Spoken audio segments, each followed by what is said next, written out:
చదివేవు కదా, చివరి మాట, అయితే ఖచ్చితముగా అగ్ని మండుచు. హల్లెలూయా. మనం ఆ పత్రిక కానీ మండుతా ఉన్నాం, చదువుతా ఉన్నాం అంటే లోపల మండుతూ ఉంటుంది అంట. లోపల హల్లెలూయా, లోపల మండుతూ ఉంటుంది. మండుతా అంటే ఏంది?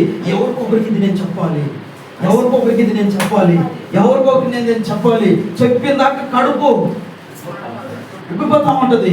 ఎవరికొకరికి చెప్పాలి, ఎవరికొకరికి చెప్పాలి. ఆ సమయంలో కానీ ఎవరొకరు కానీ పాస్టర్ గారు ఒక చిన్న వాక్యం చెప్పి పాస్టర్ అనుకో, మొత్తం వాళ్ళకు బోధించేస్తానంట. నేనే కాదు, నువ్వు కూడా అంతే. అప్పుడు దాకా అది లోపల ఏం చేస్తా ఉంటుంది? మండుతూ ఉంటుందంట. అది ఎవరికొకరికి వాక్యం నేను చెప్పాలి, ఎవరికొకరికి వాక్యం నేను చెప్పాలి, లేకుంటే నేను తట్టుకోలేనండి. హల్లెలూయా. గడే వర్తమానం చదువుతా ఉంటాను, గడే బైబిల్ చదువుతా ఉంటాను. ఆ విధంగా చదువుతున్నాను కాబట్టి అది ఏమైపోతున్నది? గర్భంలో తెరలిస్తా ఉన్నది. ఎదురు ఎలాగైతే తెరలిస్తా ఉంటుందో నా గర్భంలో కూడా వాక్యం ఏమవుతా ఉంటది? పేగులతో కూడా, రక్తంతో కూడా, అవయవంతో కూడా, గుండెకాయతో కూడా ఉడికిపోతా ఉంటాయి. నేను దాన్ని బోధించకపోతే చచ్చిపోతాను.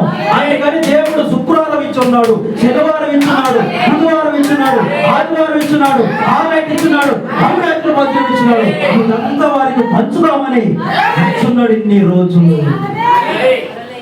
హల్లెలూయా. లేకుండా చనిపోతా చెప్పలేక. ఆమేన్. చదివి చూడైతే వాక్యాన్ని, విను చూడైతే వాక్యాన్ని తట్టుకోలేవు. ఇతరులకు చెప్పాలి దాన్ని, ఇతరులకు ఏమో ఒకవేళ వారు గోధువి బేసం వల్లే ఉన్నారేమో, అంటే యేసుక్రీస్తు విత్తనం వల్లే ఉన్నారేమో. ఎప్పుడైతే వాక్యం వల్ల పడిందనుకో మొలకెత్తుతారు వాళ్ళు. హల్లెలూయా. ఈ రోజు నీ మీద అటువంటి వర్తమానం పడులేదు కాబట్టి ఈ రోజు గోధుమ వల్లే ఉన్నావు ఇక్కడ, గొర్రెపిల్ల వల్లే ఉన్నావు ఇక్కడ, పక్షిరాజు వల్లే ఉన్నావు ఇక్కడ. ఒకప్పుడు మనం తోడేలుగా ఉన్నాం, ఒకప్పుడు మనం నక్కగా ఉన్నాం, ఒకప్పుడు మనం పందిగా ఉన్నాం, ఒకప్పుడు మనం కుక్కగా ఉన్నాం. కానీ ఈ రోజు ఎలా ఉన్నాం?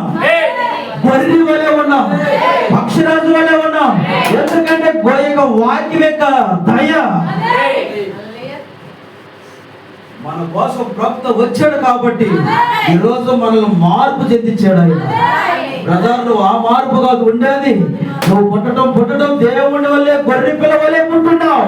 కానీ లోకంలో పడి నువ్వు నీ యొక్క ఆత్మని ఏం చేస్తున్నారు? పంది వల్లే మార్చేస్తున్నారు.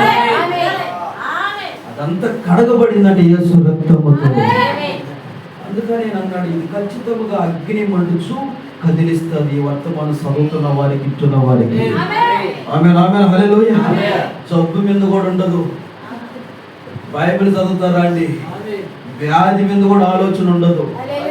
నేను చచ్చిపోతేనేమో ఆలోచన ఉండదు. ఇంకా చదివితే బాగుండే, ఇంకా ఏముందో నా గురించి. అదే దేవుళ్ళ వెళ్ళటం. నువ్వు నీ జబ్బు ఎట్టబోతున్నారో, నీ పాపం ఎట్టబోతున్నారో, దీని మీద మైండ్ ఉండదు నీకు. నీ మైండ్ అంతా వాక్యంతోనే ఉంటది. ఇంకా చదవాలి, అలాగే దీపస్తంభం వల్లే మారిపోతాం. అలాగే ఒలివ చెట్టు వల్లే మారిపోతాం. మారుస్తుంది గ్రంథం. హల్లెలూయా. ఈ విధంగా నిన్ను మండిస్తుంది, ఈ విధంగా నిన్ను కదిలిస్తుంది. ఒలివ చెట్టు మీద గాలి రాని ఏం చేస్తుంది? చెట్టు కదులుతుంది. ఆమేన్, ఆమేన్.